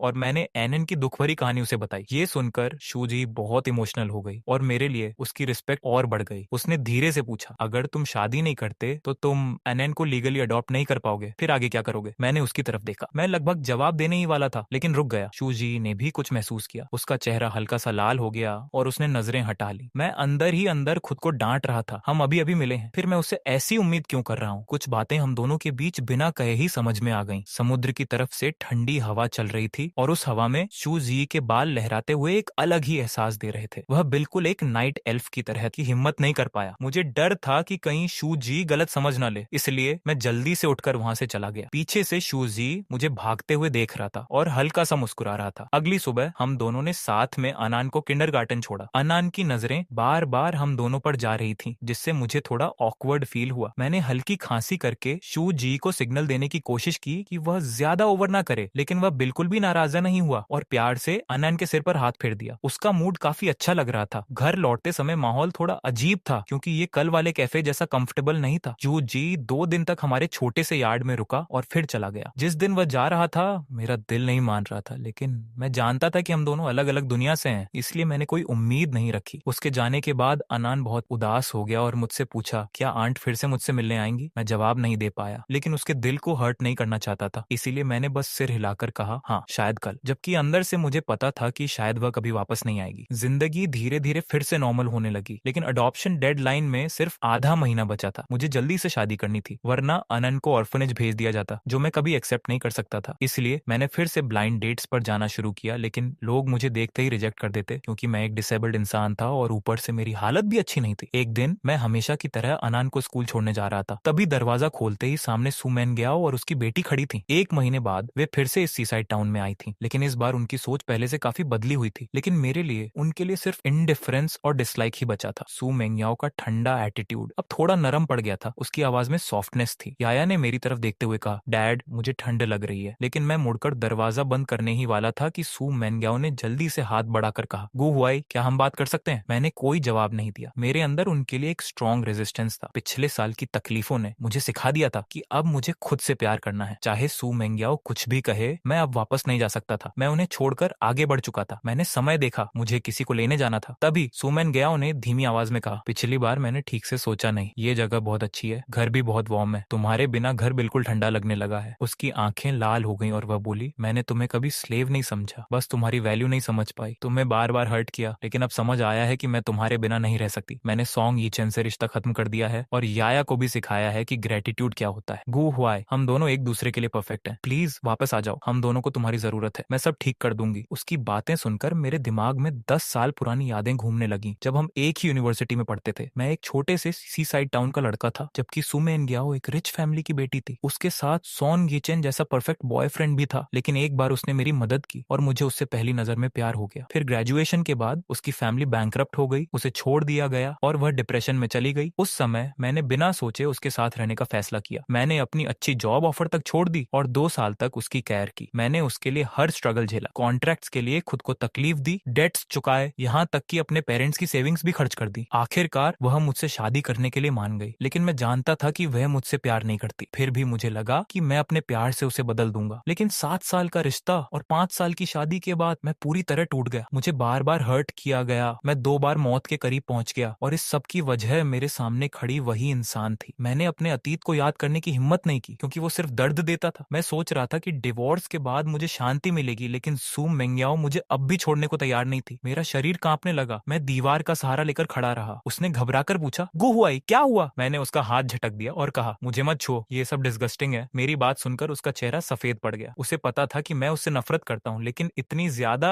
ये उसने कभी सोचा नहीं था। मैंने गुस्से में चिल्लाकर कहा दूर हो जाओ। मेरी आवाज सुनकर सू मेंगयाओ घबरा गई। उसकी आंखों में डर और दर्द साफ दिखाई दे रहा था, जैसे अतीत की सारी तकलीफें फिर से सामने आ गई हों। मैंने गहरी सांस ली और जोर से चिल्लाया क्या तुम्हें दिख नहीं रहा? तुम्हारे पास आते ही मुझे डिस्कम्फर्ट फील होता है। क्या तुम्हें लगता है कि हम फिर से पास्ट में जा सकते हैं? सू मेंगयाओ अगर तुम्हारे अंदर थोड़ा भी कॉन्शियस बचा है तो क्या तुम्हें याद है कि मैंने सू फैमिली के लिए क्या क्या किया था? प्लीज मेरी लाइफ से दूर हो जाओ, क्योंकि मुझे डर है कि मैं खुद को तुमसे नफरत करने से रोक नहीं पाऊंगा। Get out. मेरी बात सुनकर सू मेंगयाओ लगातार सिर हिलाती रही। उसकी आंखों से आंसू गिरते रहे। वह कुछ एक्सप्लेन करना चाहती थी, लेकिन जब उसने मेरा कोल्ड फेस देखा तो उसके अंदर की सारी होप एकदम टूट गई। मैं वहां से चला गया, पीछे मुड़कर भी नहीं देखा। ढलते हुए सनसेट में मेरी परछाई लंबी होती जा रही थी और सू मेंगयाओ वहीं खड़ी रह गई, जैसे उसने पहली बार मेरे टूटे हुए इनर वर्ल्ड को देखा। अब मैं पहले जैसा नहीं रहा था, मैं पूरी तरह टूट चुका था। वह दर्द से अपना चेहरा छुपाकर रोने लगी। उसे सच में रिग्रेट हो रहा था। वह चाहती थी कि अपनी लाइफ देकर भी सब ठीक कर दे, लेकिन मैंने उसे कोई चांस ही नहीं दिया। उसी पल उसे एहसास हुआ कि उस समय मैं कितना डेस्परेट था। वो दर्द कितना गहरा था, जैसे सीधा सोल तक उतर गया हो, जैसे इंसान हेल में गिर गया हो। इसी बीच शू जी ने अनान का बर्थडे सेलिब्रेट करने की इच्छा जताई। मुझे खुद भी ये अनएक्सपेक्टेड लगा, लेकिन मैं खुश था। शायद शू जी ने कुछ फील किया था, इसलिए टाउन छोड़कर जाना ही उसके लिए क्लियर डिसीजन था। मुझे उससे कोई शिकायत नहीं थी, बल्कि ये सब नेचुरल लगा। आखिर मैं एक डिवोर्स्ड और डिसेबल्ड इंसान था। मेरे साथ अनान भी थी। मेरे जैसे आदमी को कौन एक्सेप्ट करेगा? घर लौटते समय अनान बहुत बहुत खुश थी। उसके छोटे छोटे हाथ हम दोनों के हाथ पकड़े हुए थे और वह नर्सरी राइम गुनगुना रही थी। उसकी खुशी देखकर मेरी आंखें नम हो गईं। मुझे नहीं पता था कि ये खुशी कितने समय तक रहेगी। आनान मेरे अंधेरे जीवन की एकमात्र लाइट थी और अब वह मेरी जिंदगी का हिस्सा बन चुकी थी। लेकिन इतने कम समय में किसी से शादी करना ऑलमोस्ट इम्पॉसिबल था। रात को जब अनान सो गई, मैं अकेला यार्ड में बैठा था और शांत आसमान को देख रहा था। मैंने सोचा, अगर मैंने अनान को खो दिया तो शायद मैं जी ही नहीं पाऊंगा। तभी मुझे याद आया कि रेस्टोरेंट में सू मैन ग्याओ और उसकी बेटी फिर से दिखी थी। मैंने जानबूझकर उन्हें इग्नोर किया था ताकि अनान का बर्थडे खराब ना हो, लेकिन मुझे नहीं पता था कि वे फिर से मेरे पीछे पड़ जाएंगी। मैंने ऑलरेडी साफ कर दिया था कि मैं उनसे दूर रहना चाहता हूँ। बहुत मुश्किल से मैं उस हेल से बाहर निकला था और अब वे मुझे फिर उसी अंधेरे में धकेलना चाहती थी। उनके बारे में सोचते ही मेरा मन हैवी हो गया। मैंने खुद को डिस्ट्रैक्ट करने की कोशिश की, लेकिन कोई फायदा नहीं हुआ। मैं बेड पर बैठा था, सोच रहा था कि अब मेरे पास कोई बड़ा गोल नहीं है। मुझे बस अपनी लाइफ अपने तरीके से जीनी है, बिना किसी प्रेशर के। तभी अचानक शूजी मेरे पास आई और पूछा, अनान बहुत अच्छी बच्ची है, क्या तुम उसकी कस्टडी छोड़ दोगे? मैंने कड़वाहट से हंसते हुए कहा, अगर नहीं छोड़ूंगा तो क्या कर सकता हूँ? मेरे जैसे आदमी से कौन शादी करेगा? तभी शूजी ने कहा, मैं करूंगी। पहले तो मुझे लगा मैंने गलत सुना, लेकिन जब समझ आया तो मैं शॉक में बैठ गया। मैंने पूछा, तुमने क्या कहा? वह मुस्कुराई और बोली, डोंट मिसअंडरस्टैंड, मैं सिर्फ नहीं चाहती कि अनान ऑर्फनेज जाए, इसके अलावा कुछ नहीं। मैंने हल्की सी कड़वी मुस्कान के साथ कहा, ऑफ कोर्स तुम्हारे जैसी परफेक्ट वुमन के बारे में मैं कुछ और सोच भी नहीं सकता, लेकिन डोंट वरी, जैसे ही प्रोसीजर कंप्लीट होगा मैं तुरंत डिवोर्स दे दूंगा। मैंने सिंसियरिटी से उसे थैंक यू कहा, क्योंकि मुझे पता था कि वह कितना बड़ा सैक्रिफाइस कर रही है। ये एक वुमन की रेपुटेशन का सवाल था। अगले दिन हम सिविल अफेयर्स ब्यूरो गए और अडॉप्शन प्रोसेस पूरा किया। सब कुछ ड्रीम जैसा लग रहा था। मेरे चेहरे पर काफी समय बाद स्माइल आई थी। मैं जल्दी से अनान को ये गुड न्यूज देना चाहता था। उस रात हम तीनों ने साथ में डिनर किया और बहुत खुश थे। मैंने प्लान किया कि अगले दिन शूजी से डिवोर्स की बात करूंगा, लेकिन उसे अचानक कोई कॉल आया और वह जल्दी में चली गई। डिवोर्स पोस्टपोन हो गया। मैं सोच में पड़ गया। एक ही साल में मैंने डिवोर्स भी किया और फिर शादी भी। सब कुछ कितना स्ट्रेंज था। एक पल के लिए मेरे मन में आया, अगर शूजी डिवोर्स ना करे और हम ऐसे ही फैमिली बनकर रहे तो शायद ये लाइफ बुरी नहीं होगी। लेकिन मैंने तुरंत उस थॉट को हटा दिया। मुझे लगा मैं उसके लायक नहीं हूँ। मैं उसकी लाइफ खराब नहीं करना चाहता था। समय बीतता गया। मैंने आनंद को ऑफिशियली अडॉप्ट कर लिया और मेरी लाइफ धीरे धीरे स्टेबल हो गई। लेकिन शू जी के जाने के बाद उसने कभी कांटेक्ट नहीं किया। आनंद जब उसके बारे में पूछती तो मेरे पास कोई जवाब नहीं होता। आधा साल बीत गया। आनंद अब पहले से थोड़ी बड़ी हो गई थी। उसकी स्माइल पहले से भी ज्यादा क्यूट थी। सब कुछ सही डायरेक्शन में जा रहा था। लेकिन एक चीज मुझे परेशान कर रही थी। सू मेंग्याओ और उसकी माँ ने सामने वाले स्ट्रीट में 2 छोटे घर खरीद लिए थे। हालांकि सू मेंग्याओ को पता था कि मैं उससे नफरत करता हूँ, इसीलिए वह मेरे पास आने की हिम्मत नहीं करती। लेकिन याया बदल चुकी थी। उसे अपनी गलतियां समझ आ गई थी। वह चुपचाप यार्ड में आकर बैठती, छोटा स्टूल लेकर होमवर्क करती। मैंने उसे रोका नहीं, क्योंकि आखिर वह मेरी ही बेटी थी। इसलिए मैंने उसे आने जाने दिया। याया के इस चेंज ने मुझे सच में सरप्राइज कर दिया। लग रहा था कि पिछले 6 महीनों में सू मेंग्याओ ने उसकी अपब्रिंगिंग पर काफी ध्यान दिया है। अब वह पहले की तरह एरोगेंट नहीं रही थी, ना ही मुझे डिसेबल्ड कहकर इंसल्ट करती थी। कई बार याया ने मुझे डैड कहने की कोशिश की, लेकिन मैंने कोई रिस्पॉन्स नहीं दिया। इसीलिए उसने धीरे धीरे पुकारना ही बंद कर दिया। तब से सू मेंग्याओ रोज अपनी बेटी को मेरे यार्ड में छोड़कर खुद काम पर चली जाती थी। मैं देखता था कि याया बिल्कुल शांत और ओबीडियंट रहती थी और मेरे दिल में भी कहीं ना कहीं इमोशंस जागने लगे थे। आखिर वो मेरी ही बेटी थी। समय ऐसे ही बीतता गया। 1 महीना गुजर गया। याया हर दिन यार्ड में बैठती और मुझे अनान के साथ देखती। जब भी वह मुझे किसी और बच्चे को प्यार देते देखती तो उसके अंदर जेलसी और दर्द दोनों आते थे। वह मुझे हग करना चाहती थी, लेकिन अपनी माँ की बात याद करके खुद को रोक लेती थी। जब तक उसे मेरी फॉरगिवनेस नहीं मिलेगी वह कुछ नहीं करेगी। एक शाम मैंने खाना बनाया और अन को खाने के लिए बुलाया। याया हमेशा की तरह अपना बैग उठाकर जाने लगी। पहले भी ऐसा ही होता था और मैं उसे कभी नहीं रोकता था। वह सामने वाले घर जाकर खिड़की के पास बैठती और देखती कि उसका अपना फादर किसी और बच्चे को प्यार दे रहा है। वह रोती, जिद करती और फिर धीरे धीरे चुप हो जाती। इतनी छोटी उम्र में भी वह प्यार के लिए तरस रही थी। उसका पिता उसके सामने था, लेकिन फिर भी जैसे एक स्ट्रेंजर हो। इस बार मैंने उसे रोककर पूछा, क्या तुम हमारे साथ खाना खाना चाहती हो? याया कुछ देर तक हेजिटेट करती रही, फिर खुशी से टेबल लगाने लगी। उसने छोटा सा बाउल उठाया और खाने को देखने लगी। पहले वह यही खाना नफरत से मेरे ऊपर फेंक देती थी, लेकिन आज लगभग 1 साल बाद उसने अपने फादर के हाथ का खाना टेस्ट किया। वह चुपचाप सिर झुकाकर रोने लगी। आधे साल का इंतजार और आखिरकार उसे अपने पिता के घर में बैठकर एक प्लेट गरम खाना खाने का मौका मिला। मैंने गहरी सांस लेकर कहा, याया शायद मैं तुम्हें वैसे प्यार कभी नहीं दे पाऊंगा जैसे दूसरे फादर्स देते हैं, लेकिन मैं तुम्हें प्यार करता हूँ। होप तुम समझ पाओ। ये सुनकर याया जोर जोर से रोने लगी और बोली, मुझे पता है पहले आप मुझसे बहुत प्यार करते थे, लेकिन मैंने सब खराब कर दिया। मैं डिजर्व करती हूँ ये सब। डैड, क्या मैं आगे भी यहाँ आकर खाना खा सकती हूँ? मुझे आपका खाना बहुत याद आता है। अगर आपको पसंद नहीं तो मैं बाहर यार्ड में ही बैठ जाऊंगी। मैंने फ्रिज से केक निकाला और उसके सामने रख दिया। याया, कंफ्यूज्ड होकर मुझे देखने लगी। मैंने हल्की स्माइल के साथ कहा, आज तुम्हारा बर्थडे है, हैप्पी बर्थडे। ये सुनते ही वह खुद को रोक नहीं पाई और मेरे गले लगकर जोर जोर से रोने लगी। मैं एक पल के लिए हेजिटेट हुआ, उसे दूर करना चाहता था लेकिन कर नहीं पाया। मैंने धीरे से उसके कंधे पर हाथ रखा। मैंने मन ही मन सोचा, मैं याया से नफरत नहीं कर सकता, वह अब भी बहुत छोटी है, वह बस एक टूल थी जिसके जरिए मुझे हर्ट किया गया। मैं उसे फॉरगिव कर सकता हूँ, लेकिन सुमेनगाओ के लिए मेरे अंदर वैसी सॉफ्टनेस नहीं थी। मुझे पता था कि वह यार्ड के बाहर खड़ी है। कुछ देर बाद सुमेनगाओ अंदर आई और धीरे से बोली, क्या हम बात कर सकते हैं? वह एक गिल्टी बच्चे की तरह खड़ी थी। 6 महीनों बाद हम इतने करीब खड़े थे, लेकिन ऐसा लग रहा था जैसे सालों का फासला हो। वह बोली, तुम क्या चाहते हो? मैंने शांत आवाज में कहा, मुझे तुमसे कोई शिकायत नहीं है। यह सुनकर वह एक पल के लिए खुश हुई, लेकिन मैंने आगे कहा, अब तुम मेरे लिए एक स्ट्रेंजर जैसी हो। मैंने साफ कहा, मैं पहले तुमसे बहुत प्यार करता था, तुम्हारे लिए सब कुछ करने को रेडी था, लेकिन तुमने मुझे बार बार हर्ट किया। मैं 2 बार ऑलमोस्ट मर चुका था और आखिर में सब छोड़कर चला गया। शुरू में मुझे तुमसे बहुत नफरत थी, लेकिन अब वो भी खत्म हो गई, क्योंकि मुझे समझ आ गया कि ये सब मेरी चॉइस थी। मैंने ही तुम्हें ब्लाइंडली प्यार किया, like a moth to a flame. मैंने उसकी आंखों में देखते हुए कहा, अब मैं तुमसे प्यार नहीं करता, तुम्हारा इंतजार बेकार है, गिव अप कर दो, ये वर्थ इट नहीं है। मेरी हर बात उसके दिल को तोड़ रही थी, लेकिन वह कुछ बोल नहीं पाई। उसकी आंखों से आंसू बहते रहे। उसने आसमान की तरफ देखा और धीरे से कहा, तुम अब मुझसे प्यार नहीं करते, लेकिन मैंने तुम्हारा प्यार देखा है और अब मैं तुमसे प्यार करती हूँ। मैं तुम्हें भूल नहीं सकती, हर दिन तुम्हें याद करती हूँ, चाहे मुझे कितना भी पेन क्यों ना हो। मुझे कोई रिग्रेट नहीं है। गो हुआ, अब मुझे समझ आया है कि तुम्हारा प्यार कैसा था। मैं पागल हो रही हूँ, लेकिन मैं तुम्हें मजबूर नहीं करूंगी, मैं बस वेट करूंगी। मैंने उसकी आंखों में वो स्टबर्ननेस देखी और समझ गया कि वह इतनी आसानी से हार नहीं मानेगी, लेकिन मेरे लिए अब बहुत देर हो चुकी थी। Late love is worse than nothing. मेरे दिल के घाव इतने गहरे थे कि अब बस मैं अनान के साथ धीरे धीरे खुद को हील करना चाहता था। मैंने पीछे मुड़कर देखा भी नहीं और यार्ड के अंदर चला गया। मैंने तय कर लिया, अगर सुमेंग्याओ नहीं बदली तो मैं इस जगह को छोड़ दूंगा हमेशा के लिए। उस दिन के बाद सुमेंग्याओ ने अपना वादा निभाया। वह मुझे डिस्टर्ब नहीं करती थी, बस चुपचाप इंतजार करती रही। 1 महीने बाद मैं उसकी प्रेजेंस का आदी हो गया। जब भी वह याया को छोड़ने आती, मैं उसे बस एक नॉर्मल नेबर की तरह ग्रीट करता, उससे ज्यादा कुछ नहीं। मैं अपने काम में बिजी रहता और साथ ही दोनों बच्चों का ध्यान रखता। धीरे धीरे अनान और याया के बीच भी अच्छी बॉन्डिंग बन गई। याया अब पहले जैसी जिद्दी और एरोगेंट नहीं रही थी, बल्कि अब वह केयरिंग और समझदार बन चुकी थी। वह जब भी यार्ड में आती हमेशा बहुत केयरफुल और समझदार रहती थी। याया अब काफी सेंसिबल हो चुकी थी, लेकिन फिर भी मैं उसे अनन की तरह प्यार नहीं कर पा रहा था। याया भी ये बात समझती थी, इसलिए उसने कभी मुझसे ज्यादा एक्सपेक्ट नहीं किया। उसकी बस एक ही विश थी कि मैं उसे अपने पास आने से मना न करूं। उधर शूजी को गए आधे साल से ज्यादा हो चुका था, लेकिन उसकी कोई खबर नहीं थी। कभी कभी वह मेरे दिमाग में आ जाती थी, लेकिन मैं सोचता था कि टाइम के साथ सब फेड हो जाएगा, क्योंकि हम दोनों अलग अलग वर्ल्ड से थे। शूजी क्लियरली एक रिच बैकग्राउंड से थी, शायद सुमेनग्याओ से भी ज्यादा पावरफुल। अब मैं उस बारे में ज्यादा सोचकर परेशान नहीं होता था, बस ऐसा लगता था जैसे वह कभी मेरी लाइफ में आई ही नहीं। एक दिन हमेशा की तरह मैंने अनन को सुलाया और याया को उसके घर छोड़ने गया। पहली बार था जब मैंने खुद उसे छोड़ने का फैसला किया। दरवाजे पर पहुंचकर याया रुक गई। उसने धीरे से कहा, डैड बाय। फिर उसने उम्मीद भरी आंखों से मुझे देखा और पूछा, क्या मैं आपको हक कर सकती हूँ? मैं थोड़ा शॉक्ड हुआ, लेकिन मना नहीं कर पाया। याया ने मुझे कस कर गले लगाया। उसके छोटे छोटे कंधे कांप रहे थे, वो खुशी के आंसू रो रही। मैं उसे अंदर छोड़कर वापस अपने यार्ड की तरफ लौटा। जैसे ही मैं दरवाजे तक पहुंचा, पीछे से एक फेमिलियर आवाज आई, लॉन्ग टाइम नो सी। मैं ठिठक गया और पीछे मुड़ा। वहां चूजी खड़ी थी, एक बड़ा सूटकेस ले हुए, और मुस्कुरा रही थी। उस पल ऐसा लगा जैसे टाइम रुक गया हो। उसने मुस्कुरा कर कहा, क्या तुम मुझे वेलकम नहीं करोगे? मैं एकदम से नर्वस हो गया और जल्दी से आगे बढ़कर कहा, अंदर आओ। हम दोनों यार्ड में आए और हल्की सी हंसी गूंज उठी। सामने वाले घर की बैल्कनी से सुमेंग्याओ हमें देख रही थी। याया ने धीरे से आंखें बंद कर ली। उसकी आंखों से आंसू बह रहे थे। उसने अपनी माँ से कहा, मॉम दुखी मत हो, आपके पास अभी भी मैं हूँ। सुमेंग्याओ के दिल में पछतावा और दर्द भर गया। रात को वह दूसरी मंजिल के कमरे से हमें देखती रही। मेरी चेहरे की वो स्माइल जो उसे कभी नहीं मिली, आज किसी और के लिए थी। उसकी आंखों में चमक थी, लेकिन दिल टूट चुका था। उधर मैं और जुजी ये यार्ड में बैठे थे। माहौल थोड़ा शांत था। मैंने हिम्मत करके पूछा, क्या तुम डिवोर्स के लिए वापस आई हो? उसने पलटकर पूछा, क्या तुम सच में मुझसे डिवोर्स लेना चाहते हो? मैं एक पल के लिए चुप हो गया और सिर हिलाते हुए कहा, नहीं, मेरा वो मतलब नहीं था। बस मुझे लगता है कि मैंने तुम्हें बहुत डिले कर दिया। तुम डिजर्व करती हो कि अपनी लाइफ आगे बढ़ाओ। शू जिया ने गहरी सांस ली और कहा, क्या तुम नहीं जानना चाहते कि मैं इन 6 महीनों में क्या कर रही थी? मैं पूछना तो चाहता था, लेकिन कभी हिम्मत नहीं हुई। उसने कहा, मैं यूरोप गई थी अपना बिजनेस एक्सपेंड करने, ताकि मुझे इनाफ पावर मिल सके और कोई भी मेरे मैरिज डिसीजंस में इंटरफेयर ना कर सके। मैं ये सुनकर हैरान रह गया। उसने मुस्कुराते हुए कहा, अब मैं अपनी शादी का फैसला खुद कर सकती हूँ। मेरा दिल तेजी से धड़कने लगा। फिर उसने मेरी आंखों में देखते हुए पूछा, क्या तुम लव एट फर्स्ट साइट में बिलीव करते हो? उस पल मुझे सब समझ आ गया। ये उसका कन्फेशन था, जैसे कोई सपना सच हो रहा हो। जू जी मेरे पास आई, मेरा हाथ पकड़ा और मुस्कुराकर बोली, मिस्टर गू, आगे की लाइफ में मेरा गाइड बनोगे? मेरी आंखें नम हो गईं। वो प्यार जो कभी बुझ चुका था फिर से जल उठा। चांदनी रात थी, ठंडी हवा चल रही थी और हम दोनों की परछाइयां धीरे धीरे करीब आ रही थी। ऐसा लग रहा था जैसे लाइफ का नया चैप्टर शुरू हो गया हो। हमने ऑफिशियली अपने रिलेशनशिप को एक्सेप्ट कर लिया। उसके बाद सुमेंग्या इस टाउन को छोड़कर चली गई और फिर कभी वापस नहीं आई। याया ने मुझे बताया कि उसकी मॉम इसलिए चली गई क्योंकि वह हम दोनों को साथ देखकर जेलसी से टूट रही थी और उसे डर था कि कहीं वो कुछ गलत ना कर दे। ये सुनकर मुझे कोई खास फीलिंग नहीं हुई क्योंकि अब सू मेंग्याओ सिर्फ एक पास्ट बन चुकी थी। मैंने उसे दिल से निकाल दिया था। सच तो ये था कि ये एंडिंग पहले से तय थी, बस उसने एक्सेप्ट करने में देर कर दी। अब मैं और शू जी साथ में समुद्र किनारे चलते थे। सनसेट की गोल्डन लाइट हम पर पड़ती थी और उस पल मुझे एहसास हुआ कि मैंने फाइनली सही इंसान को पा लिया है। अब पूरी जिंदगी तुम्हारे साथ बितानी है। समुद्र के सामने खड़े होकर जहाँ ठंडी हवा चल रही थी और फूल खिल रहे थे, वहीं मेरी कहानी एक हैप्पी एंडिंग तक पहुंच गई।